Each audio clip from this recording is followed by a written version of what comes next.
Welcome back to another technical deep dive here in the debug zone. Today, we're tackling a big question and breaking it down with insights from other users. Hopefully, this clears up some misconceptions and helps you get the answer you need. So buckle up, stay a little curious, and let's jump right in.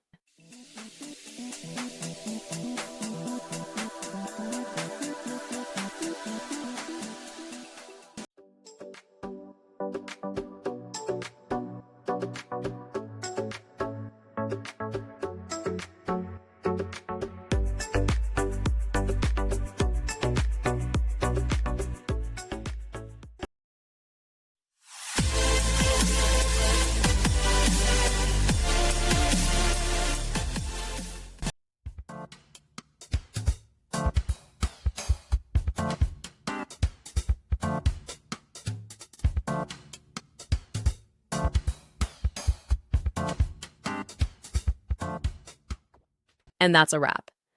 I hope you found the answer you were looking for. If you did, take a second to hit that subscribe button. It really helps out.